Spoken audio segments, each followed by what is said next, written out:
Good morning, everyone. My name is Jean Coltas. I'm presiding member of the Metro Outer Development Assessment Panel. On the panel today is Mr. Ian Birch, Deputy Presiding Member, and Anima Premji as the Specialist Member. I'd like to declare the meeting open and acknowledge traditional owners also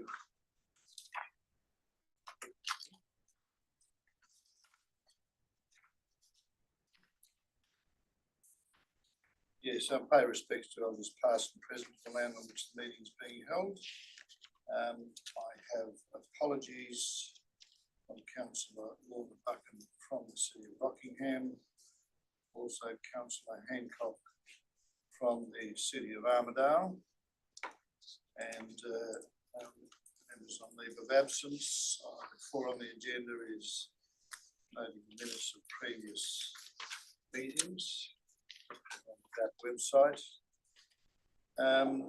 Part B on the agenda, we have a City of Armadale application for a childcare centre.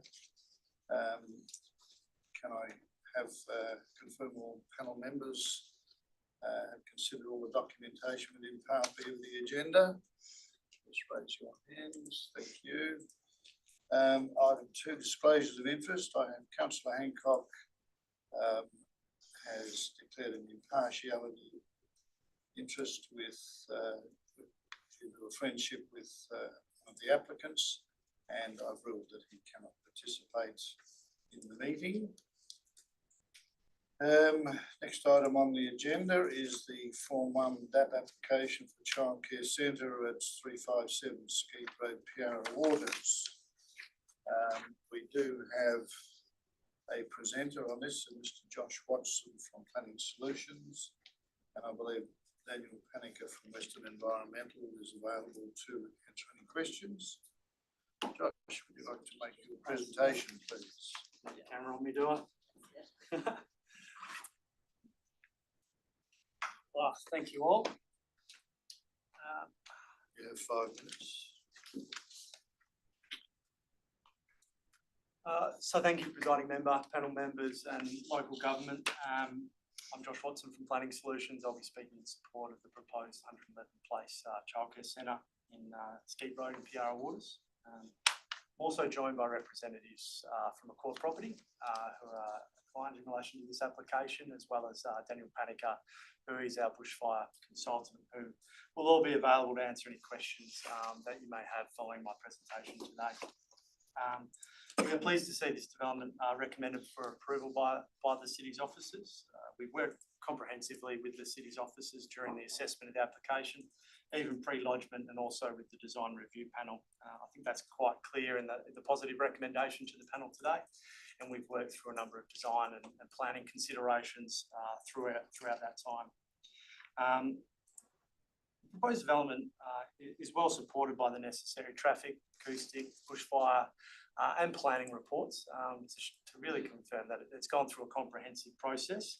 And each of these reports and analysis has been reviewed by the City's officers to confirm their satisfaction.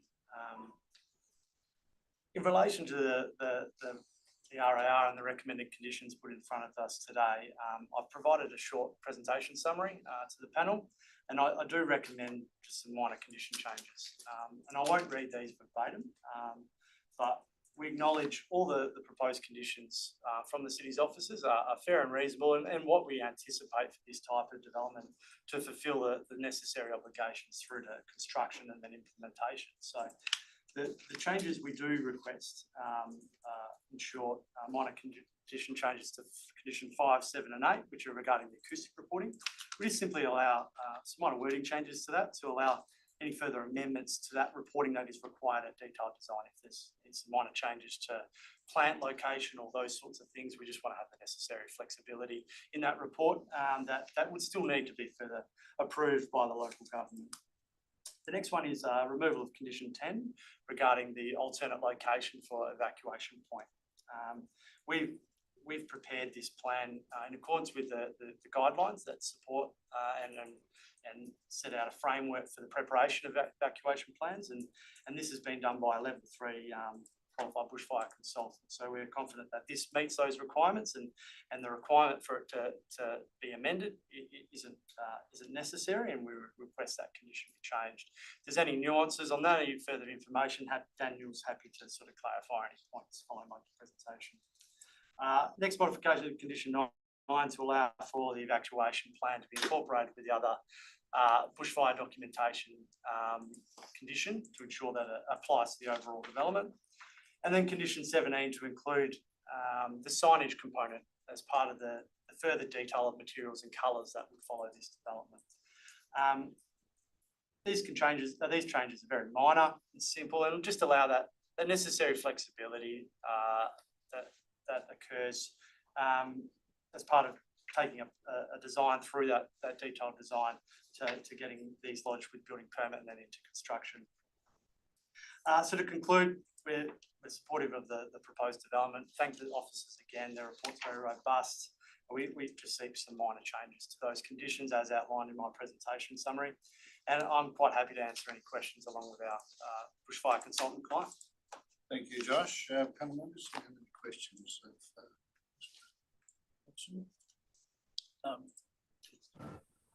I have some questions. Yes, thank you. Question 1 relates to the reserve adjacent, which has currently got sedges planted, and there seems to be an onerous expectation that the city will only have sedges planted there and not plant bushes. And my second question does relate to the evacuation plan, where 111 children will be evacuated on foot 400 metres, and more than half of the children won't be able to walk, and there'll only be 20 adults to help carry them. Is that a sensible evacuation plan? Thank you, Councillor. I've just brought over our bushfire consultant who will assist in answering your question on that. That's good questions. Look, probably easiest to deal with the vegetation first. So the vegetation currently doesn't actually pose a bushfire risk in the way that I would be comfortable excluding it, given that the density of plants there are not of a sufficient density to be considered a bushfire risk. What we did was we considered, okay, what is this going to look like in its mature state, which is effectively being used as a drainage basin that has sedges and reeds in it. So we have assumed a worst case classification of grassland through there, so there aren't any shrubs or trees planted.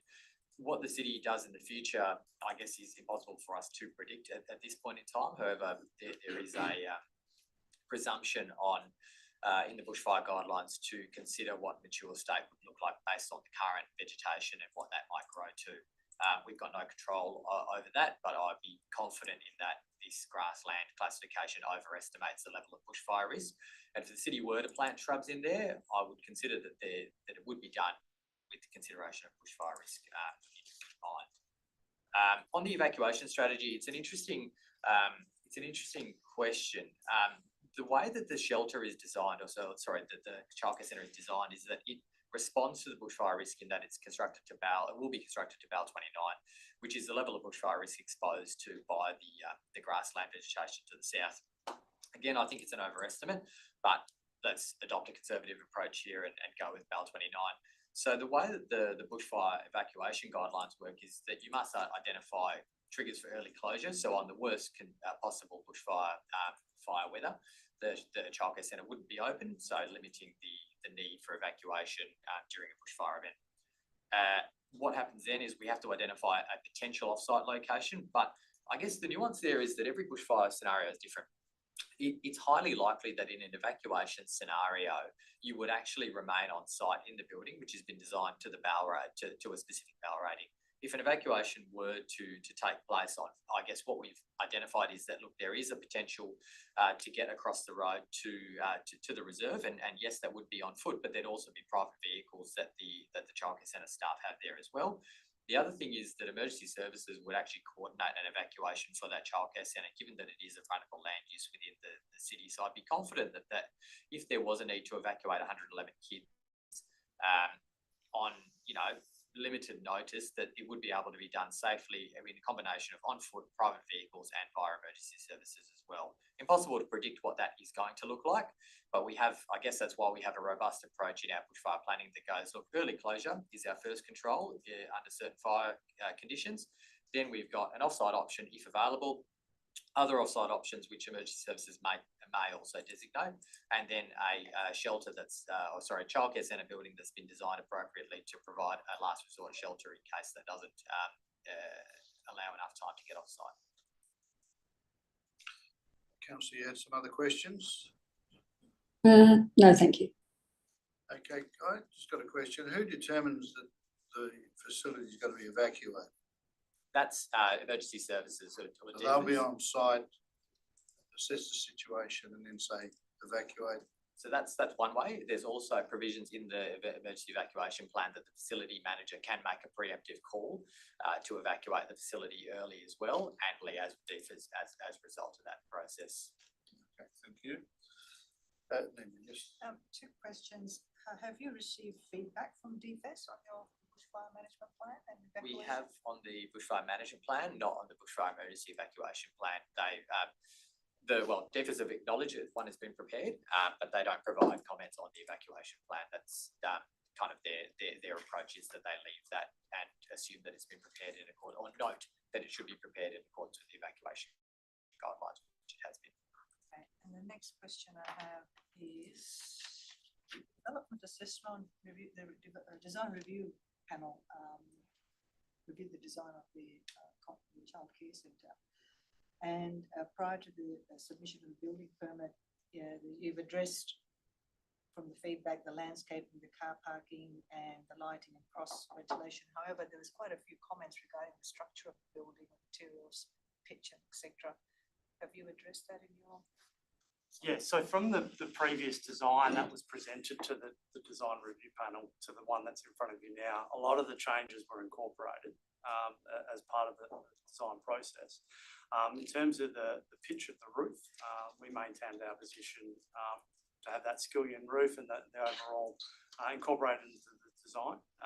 So within our development application report, we provided a bit of a summary of all the things that we responded to and the reasons why we didn't in relation to that skillion roof, that we wanted a contemporary design and it worked well with our future operator and design. It sets the building out further as a childcare centre, but also it is not too out there in relation to the design that you would see in a normal residential area. So a lot of the remaining comments that we did receive from the DRP were factored in, including changes to the entrance, making it more visually appealing so that it's quite a identifiable premises.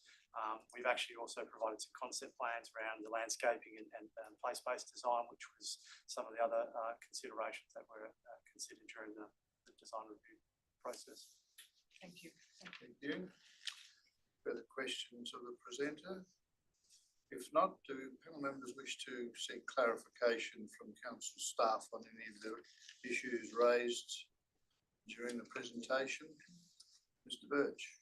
Thank you, Chair.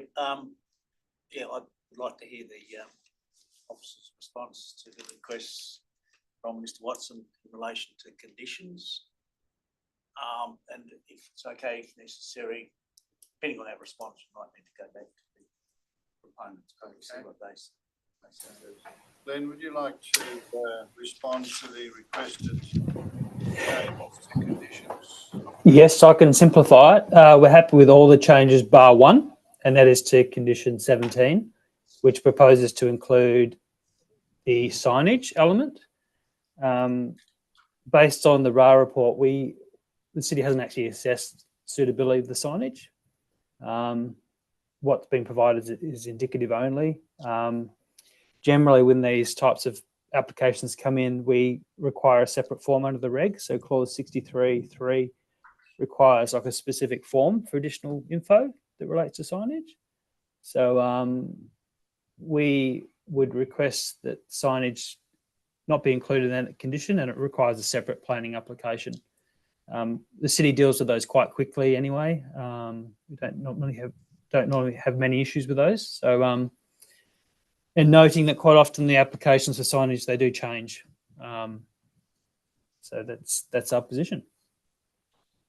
Okay, thank you. So you're agreeing to modification to condition 5, 7, 8, 9, remove condition 10, but keep condition 17. Is that correct? Correct. Okay, thank you. Can I clarify?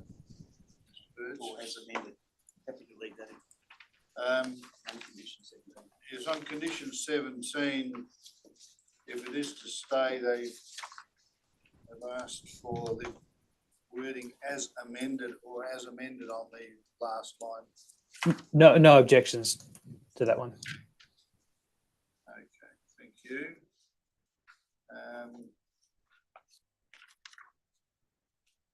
Okay.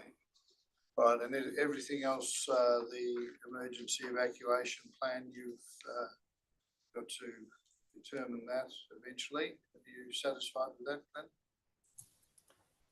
Yes, presiding member. At the end of the day, we are reliant on the level 3 assessor to sort of develop that evacuation plan. The applicant has provided those details. There's nothing there that we can really suggest is inappropriate. As the Councillor Willinger raised, we were initially concerned about potentially kids crossing Skeet Road in an evacuation. Unfortunately, there's nothing in the guidelines that says that that's not allowed. Whilst it's not ideal, there was nothing there that we can really sort of object to. Okay, thank you very much. Any further questions of the presenter or council staff? Yes, Lena?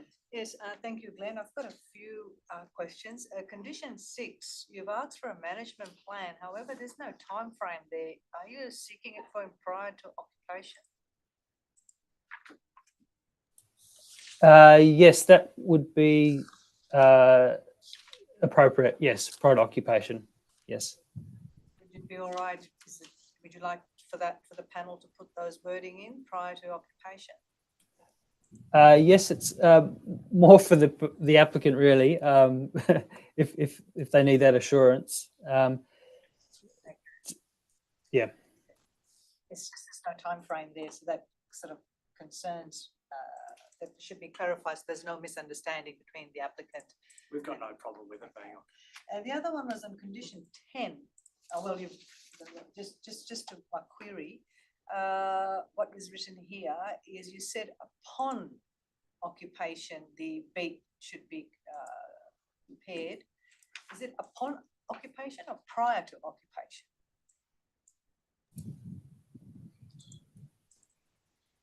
Look, wordings, we usually use the wording prior. I'm not sure why we've used the word upon, but there's probably a slight nuance there, but the intent, I think, is still the same.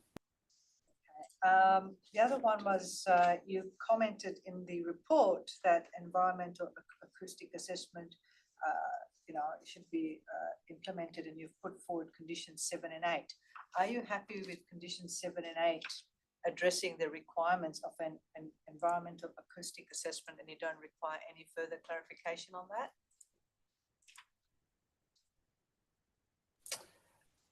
We're satisfied with that wording. Condition 8 does require a final confirmation. All right. That Now the works have been. just in the body of the report, it made a recommendation to the panel, so I was hoping that conditions 7 and 8 had captured that, so you didn't need any more further recommendations from the panel. No, it has captured it. Thank you. That's all I have. Okay. Any further questions of the presenters or council staff? If not, we will move into the discussion on the item. In order that we can do that, I will require a mover and seconder for the responsible authority recommendation. Do I have a mover and seconder?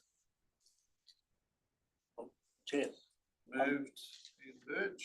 Happy to move the recommendation, and in moving it, I'll propose that we adopt the amendments as requested by Mr. Watson, except for the inclusion of the words and signage in condition 17. Okay. Do I have a second? Yes. And sorry, also, and in condition 6, we can include right to occupation. Okay, Thanks. and so with the mover and seconder,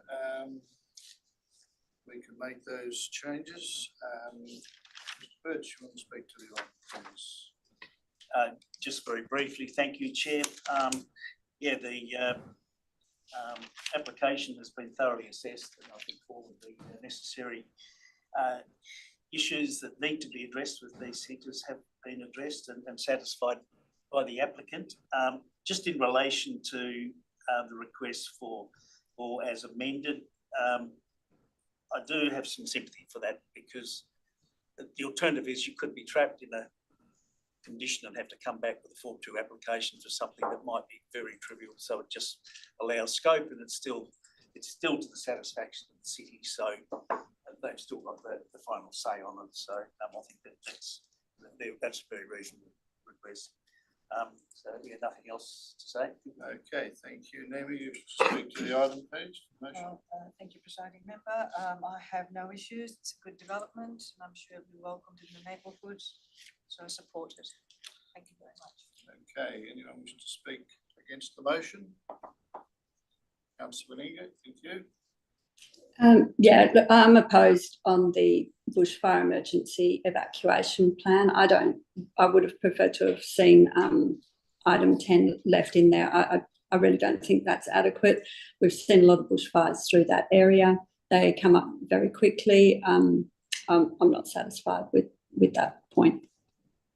Thank you. I'll speak to the item. I'll support it. So I think the issues have been addressed. A lot of these centres have a standard format for assessment. This has gone through that, the design review, also the issues associated with noise, traffic, parking, etc. I do have some concern regarding the bushfire emergency evacuation plan, but given that the decision to evacuate is primarily with the Department of Fire and Emergency Services, I'm sure that they won't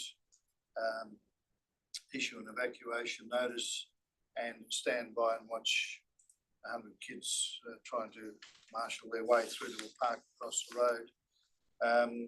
Similarly, if the centre operator makes that decision, I'm pretty sure that it will be well in advance of any issue, and I'm sure that there's a check and balance there too for that. So I'll be supporting the item as well. Given that, Mr. Birch, would you like to close debate on the item? Thank you, Chair. Just in relation to the bushfire matters, it did occur to me the serious responsibility that there's a class 3 assessor, is that what you call them? 3, yeah. Yeah, level 3 assessor. It's a very serious responsibility, and I'm sure it is taken very seriously. And yeah, so I'm accepting of what's required, and I think it meets that. And of course, we hope that they'll never have to use it. But yeah, so no further comments. Okay, just one further comment from me. I think the responsible authority report did address the issue of maintenance of the vegetation nearby, and the report did mention that the council would take responsibility for that. So hopefully that's taken on board as well. Okay, that being the case, I'll put the matter to a vote. All those in favour of the development? 3, against? 1. Thank you. The application is approved. There's no further items on the agenda for Part B. There are no DAP applications or SAP reconsiderations. So therefore, thank you for the presenters and applicants that were here. And for Part B, the Childcare Centre, thank you for Councillor Ringer's attendance, and Mr. Winters, thank you for your time as well. Thank you. We'll just take a moment to reshuffle the room.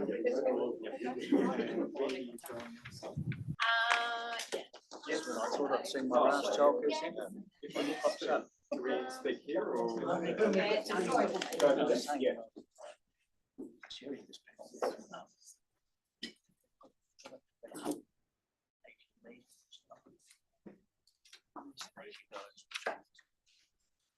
In service station. Yes.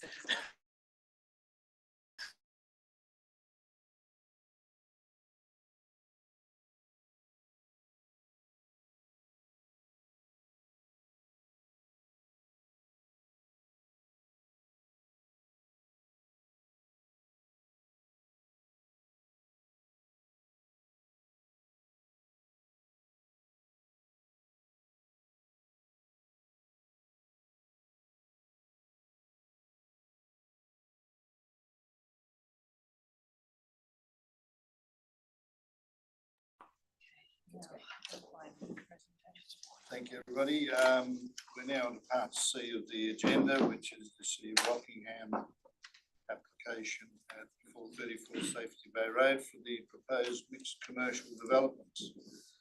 Can I have indication from all panel members that they've duly considered all the documentation contained within the report? Thank you. Disclosures of interests. 1 and 2 on the agenda. The Councillor Jones and Councillor Jex have already lodged their impartiality interest as councillors, so their standard declaration, so they can participate. Item 3, Form 1 development application. We have before us to consider. We do have presenters in Reece Kelly, Ben Boardbar and Ross Underwood. I will allow up to 15 minutes for this one if necessary, if required. Ross, I presume you're taking the lead on the presentations. Thank you. Proceed. Thank you, presiding member, and appreciate the 15 minutes, although I hope we won't need to take up all of that time. Thank you. Fairly simple matter, as they say.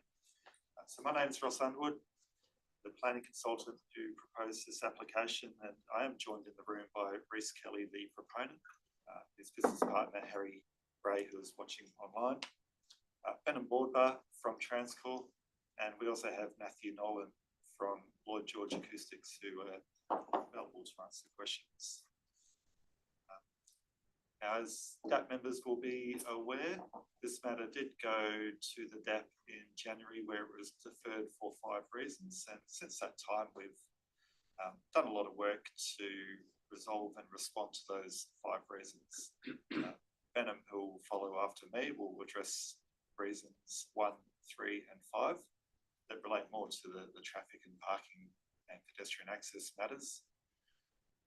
And I'll very briefly say that in respect of reason number 2, which relates to the acoustic considerations, there were changes made to the design of the tunnel, particularly to enclose an opening in the roof and to deal with openings in the wall to enclose them to provide better acoustic outcomes. That information was provided to the city and supported within the RAR. Item 3 related to the design of the buildings along Malibu Road to accord with Main Street design principles, and in that regard, the childcare building has been extended to have the building frontage extended across the front of the outdoor play area, linking in with the commercial building next door. And there's also been a change to the parapet height to ensure that the buildings where they join are at a same height to provide for that more pedestrian Main Street type outcome along that frontage. I won't say anything more than that. We do have a recommendation for approval subject to 24 conditions, and we support those conditions. We're not proposing any changes to them. We've had the opportunity to work through some of those with the city's officers before the RAR was finalised, and we're appreciative of that. There's 2 matters I wanted to raise, and the first was in relation to reason number 1, where the DAP included a requirement for a parking management plan to be provided. And that was provided by us. We prepared a short parking management plan. There was reference in the officer's report on page 16 to some significant shortcomings. The officers then went on to say that they were satisfied with the justification overall that was provided on the parking matters, and that they didn't see the need for a parking management plan, or at least left it open on that front. Now, I'm conscious that the request was made by DAP, and to that end, while we say that the site is presently within a single title, a single entity, and there's the ability for the parking to be shared across the site, as it would ordinarily be by any site owner and operator. If that were minded, then we would be prepared to accept some kind of condition for a parking management plan, provided it's clear on what that plan requires. And we'd say it would be something to allow for parking to be controlled and managed across the site. I don't believe there's anything more that would be required for the management of parking within a management plan. The other item, which Reece will address further, is the city's officer's recommendation on the last page of the report, which proposes an additional condition 25, which would require the tavern to be constructed in the first stage of the development. Now, as Reece will speak to this in a little bit more detail, I won't say too much, other than to say that from my perspective as a planner, there's not a requirement within the planning framework for the tavern to be constructed in the first stage of the development. We've reviewed the local planning policy, which deals in detail with this particular site, the Waikiki Hotel site. And all it requires is a tavern to be included with the application. We know there has been several other approvals granted on the site, none of which I'm aware have required the tavern to be included within the first stage. And there are some issues relating to liquor licensing and with the supply of power, which Reece will go into more detail. So with that being said, I'll hand over to Benham, and perhaps if it's appropriate, presiding member, we leave the questions till all three of us have presented. I'm happy with that. Lord Mayor.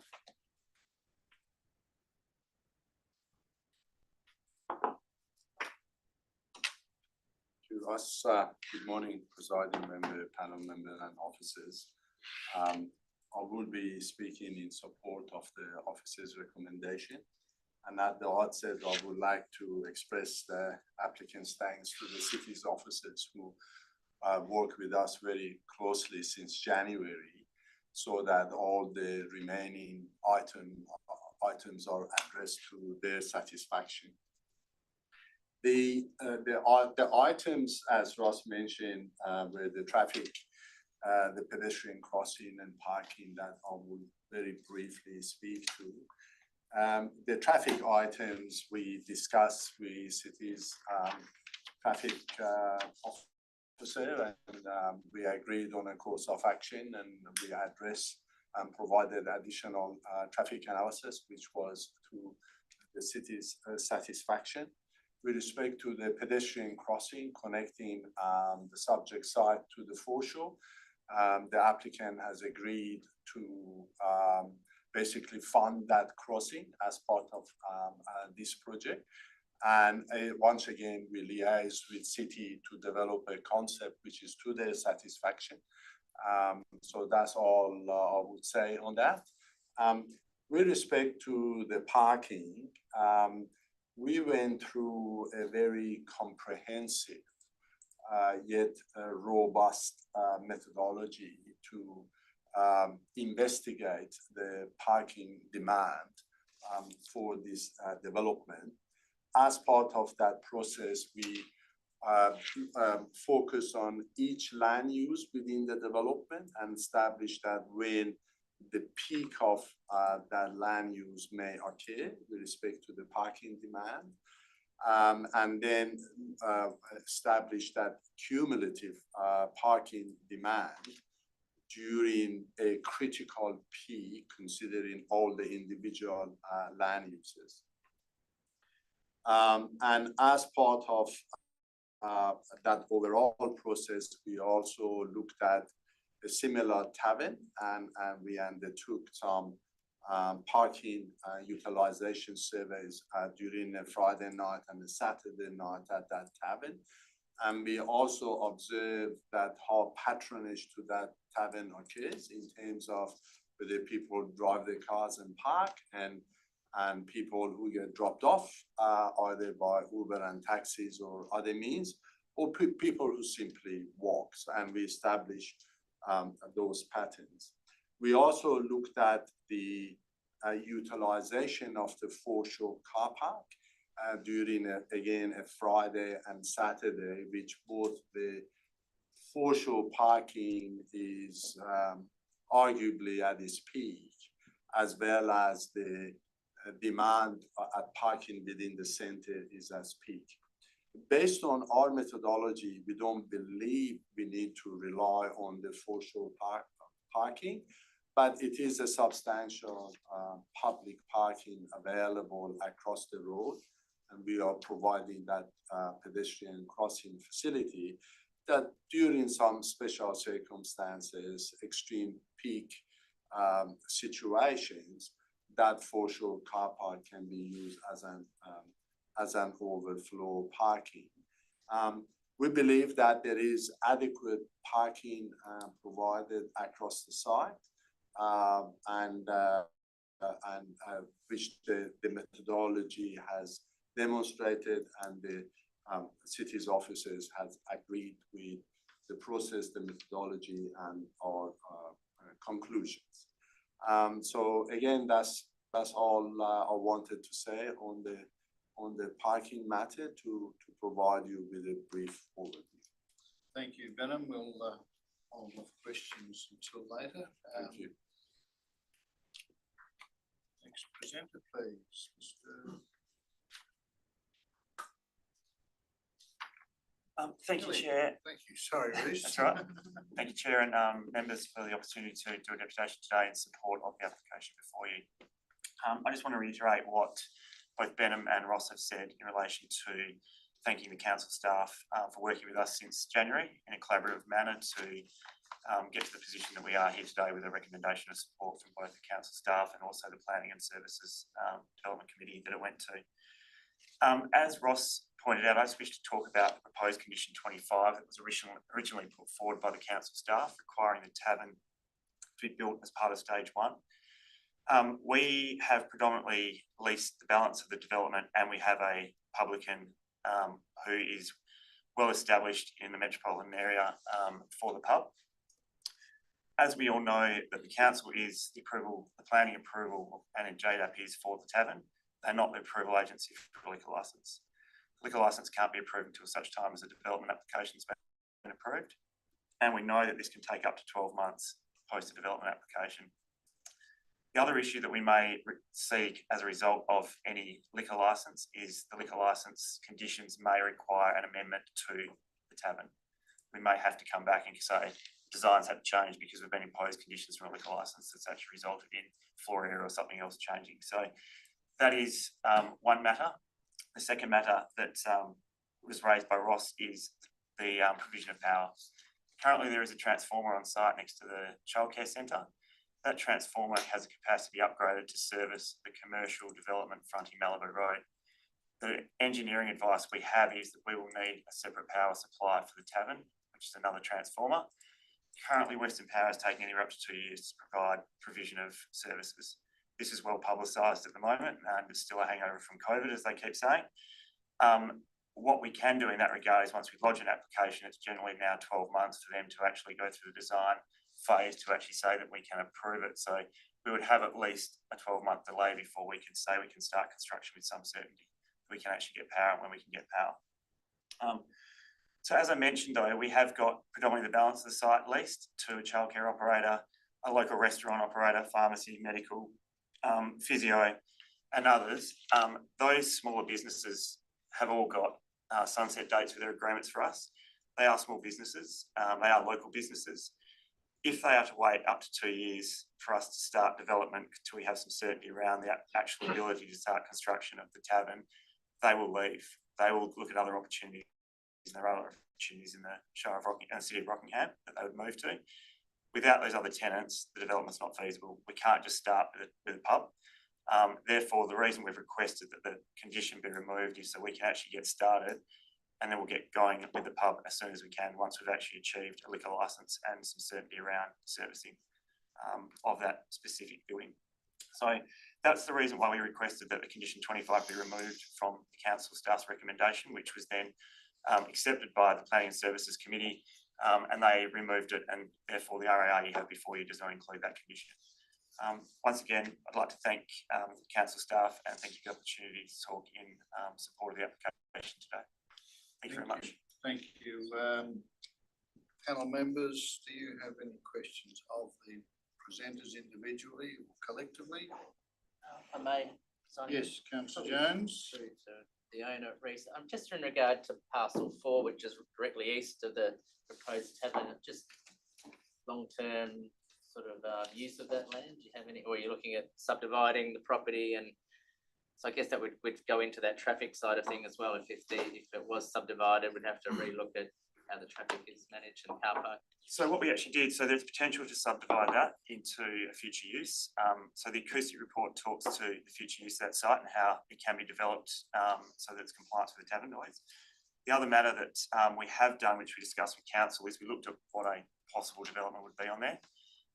That size site, 2,000 square metres, we developed one of similar scale in the city of, town of Mosman Park. So what we actually did is within the parking assessment that we've done, we've allowed for approximately 30 apartments plus a couple of hundred square metres of commercial on the ground floor fronting Safety Bay Road. So that has been assessed and that's been included in the parking you see before you. So there has been some consideration of what could be developed on that, but whenever that parcel comes forward for development, it would have to be dealt with on its own merits again, and it would have to then, you have to rework the parking and make sure that it's either compliant with what we've already put forward, or if it's going to be a higher density, what's that going to do? Or if it's a lower density, then we'd still be updating the parking and everything else. Residential sort of, you know. That's the potential for there, or more commercial, which is obviously the council's desire is to have an activated street frontage as well. Also, the additional traffic analysis which has been done that allows for development of lot 4 traffic. So the quantum of traffic has been allowed for in the revised analysis. Right, thank you. Nothing more from me. Sorry, Just thank you, Mr. Birch. If you're looking at residential, there'd be some acoustic work, obviously, you need to do alongside the tavern. And we have, so Matt from Lloyd George can actually assess that, but we have looked at what the acoustic assessments are at the moment. We've looked at what future construction would be required of if there's residential. There are some slightly higher requirements, so we would be putting, as we're the owner of the land, we'd be putting notifications on title to note that there is a noise source next door, which is no different, I guess, to being adjacent to a train line. We would also increase the thickness of glass and just the location and orientation of windows, etc. So, but it is all achievable and it's all feasible. It's not something that can't be achieved. Yeah. Anyone else questions? If not, does any panel member wish to raise issues with council staff in regard to the comments made? Nima? Yes, council staff. Yes. Anyone who's going to answer you? I think it's wide enough for 2, that camera. Have to sit on some shoulders.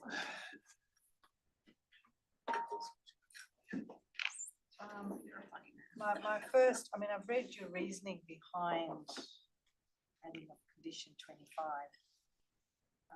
I still would like to hear from you why the tavern be constructed first, why the condition. Sure. Through the chair, just for context, in 2010, the city engaged the urban design of Malcolm Kine, a set of guidelines, which eventually fed into the council adopted policy for the site in 2017. The key objective of that policy was basically to optimise on the location of the site and deliver as part of that development, or ensure to deliver that there is a tavern incorporated into the development. That is a key objective of the policy. The concern, I guess, at the officer level and from a planning perspective is that without the delivery of the tavern, policy objectives cannot be achieved. Through deliberation over the course of the last 12 months, there has been some risk to us indicated that depending on how licensing progresses, and whether the future operator may not be satisfied with those licensing conditions, that there is a possibility that that operator may walk away as well. That to me is clear based on the fact that even when we tried through the deferral to seek for the applicant to reduce the hypothetical 1,000 person capacity to 1,000, they went for to reduce to 700, for example, they weren't willing to agree on. So from my consideration, if, for example, the conditions of the liquor licensing are not satisfied, there is a really high risk of the tavern not being delivered. And for context, if you look to the original, and I'm aware that you were on the panel through the public consultation period, a majority of the submissions received were supportive of the tavern, and a lot of them basically weren't keen or did not think there was a need for the childcare or other uses. So there's a high risk from a planning perspective that if the liquor licensing cannot be achieved, that depending on the design or depending on the intentions of the client, who I'm not aware of who is, that they may not be satisfied with that. And we also don't know what that means, even if they are, in terms of site planning allowed for the whole site.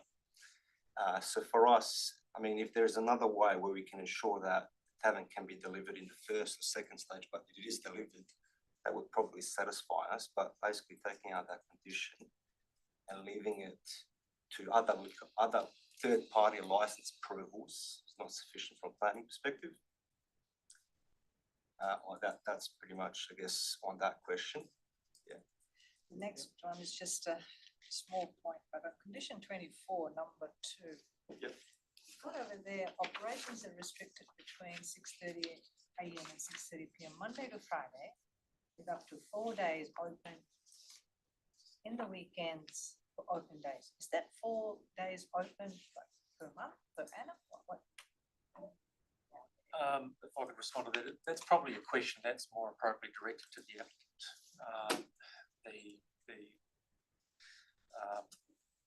The reference to those particular timeframes throughout the year is directly from their planning consultant's report. So it may be that you may wish to refer that to the applicant's planning consultant.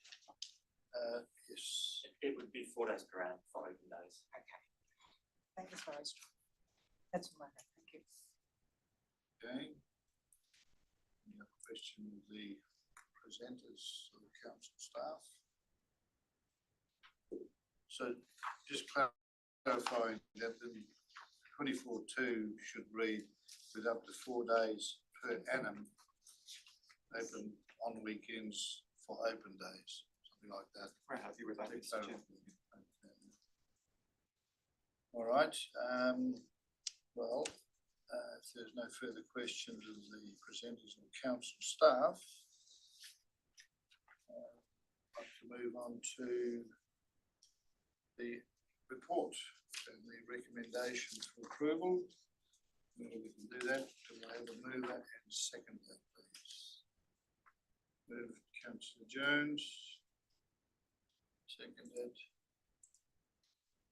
Neiman. Councillor Jones, you wish to speak to the item, please? Yes, so I'm just confirming I'm moving the 24 conditions, adding that annual, not condition 25, and also the 7 advice notes. But yeah, first I do want to thank the applicants and council staff in working well to come back with those, addressing those previous concerns. So it's good to see the pedestrian crossing across Safety Bay Road. It's good to see a bit more justification regarding reducing the car parking requirement. I guess that was a big concern of mine. And also using that Waikiki Beach car park.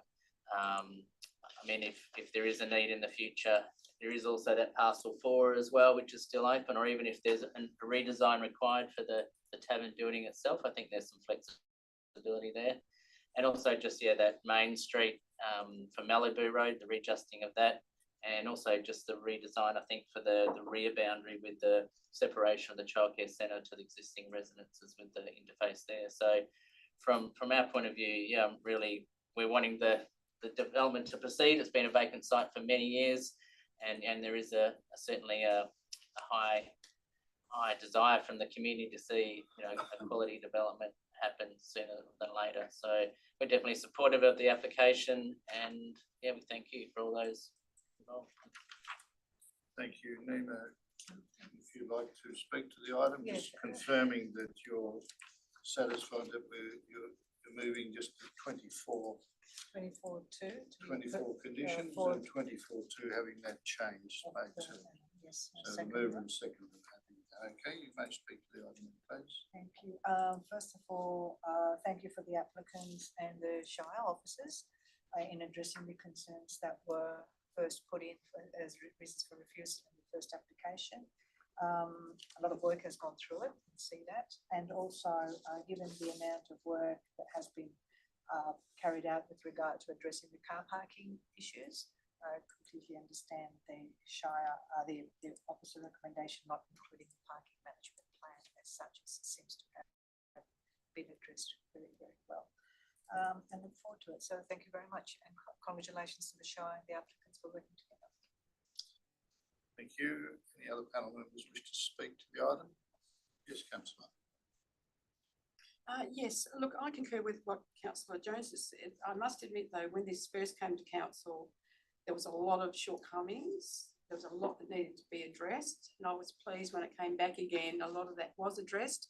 Personally, I'm not overly comfortable with the notion, and I don't accept the premise that the car park across the road, which is, you know, the city car park, public car park and widely used car park, I don't accept the argument personally that it'll just be for overflow. I think it's going to be used. I'm not real comfortable about the parking, but I concede that this is a challenging site with all the things that have to line up, and we do want to see this progress. So just wanted to mention the bit about the car park, and I'd hate to see that happening a lot where, you know, the City of Rockingham car parks are seen as by developers as easy to sort of use them. But in this case, with all the other challenges, and we are very keen to see this progress, I am uncomfortable about the condition about stage one not being the tavern, but I do appreciate the arguments and I understand all that. So just wanted to make those comments.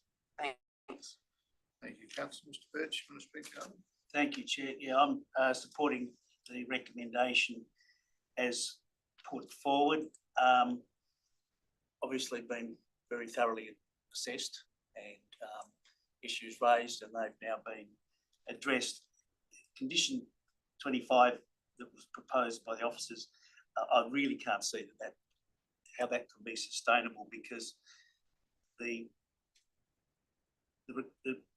understand the sentiment of the policy, but normally a condition of that nature would be where the development was reliant upon, like often it might be car parking or something like that, where the development is reliant upon it. In this case, the rest of the development is not necessarily reliant on it may be commercially, but from a planning point of view, it's not reliant on, the rest of the development's not reliant on the construction of the tavern. Plus also there's very real, as been raised, very real issues.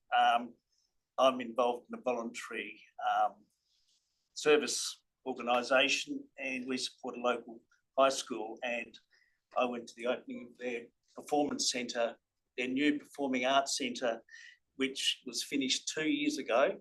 They've just got power, so they were just open the building and operate the building now. It took 2 years to get power to the building, so I do understand that question. There's also the big licensing question. It seems to me pretty likely that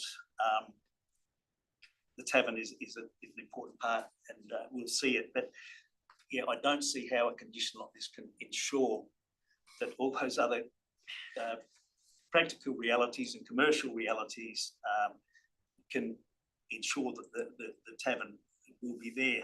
Also, just in relation to the parking, we don't want to see parking problems, but by the same token, I'm sure that the tavern operators and the community would want to see a healthy use of the building, and that the car parking will be, well, not overflowing, but full. And if few people have to go across the road, then probably everyone would be happy, and it has been, as has been pointed out, the parking has been assessed. So yes, I'm supportive. Thank you. Thank you. I too am supporting the proposal with the 24 conditions. It's refreshing to see the cooperation between the proponents and council staff to achieve an equitable outcome. In regard to car parking, it's good to see some additional bays were there.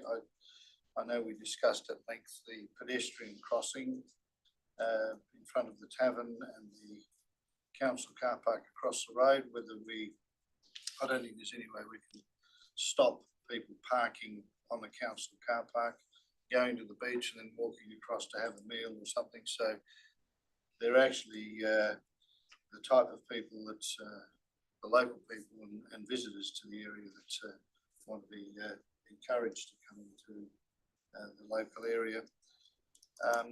In terms of the requested condition 25, I'm not supportive of that either. The liquor licensing court, I used to do a lot of work with them in applications as the planning consultant on about 30 or 40 of them, and I know how long they can take. Also the power, I go to my local service station and they've got a generator sitting on site with a big tank of diesel fuel pumping it. They've been there for a good 12 months and they've been told probably another year and a half. Or when I asked for a definitive, they said how long is a piece of string. Gone are the days when you can pick up a phone and ask Western Power to send one of their transformers that they used to have down in down at Jandakot, their big yard down there. They used to have lots of them just sitting there waiting for people to order them to deliver to site. So that being the case, I also note that the tavern is still part of the planning framework, and if it doesn't happen for whatever reasons, whoever takes control of that site will have to put a tavern there. It's unavoidable, I think. It's just a question of timing. Okay, so with that, I'll ask Councillor Jones to close debate. Yeah, no, thank you all. So just wrapping up, I guess for me, parking was also a previous big issue, and we've got 159 on-site bays, and 9 bays were added, so thank you. And there's 17 street bays, and then plus possibly 80 across the road, so about 250 bays. And yeah, the tavern has a capacity up to 1,000 people, so hopefully people will find other ways of getting there. But I think it's a good balance between those other uses on site, which is different operating hours, and encouraging people to be more active transport in riding and walking there. I know I'll probably be riding the bike there, but anyway, so I think on balance, it's a good development, and support the approval. So thank you. Thank you, Councillor. Can I now, if debate's all finished, put the matter to a vote? All those in favour of the item as recommended? Thank you. It's carried. Thank you. Next item on the agenda is Form 2 development applications. There are no SAT applications or reconsiderations. Thank you, presenters and council staff, for your information and enlightenment. Okay, so Part D, other business. There are no items to discuss on the SAT application, Supreme Court appeals. There's no general business. Therefore, I'll close the meeting at 10:33 a.m. Thank you all for participating.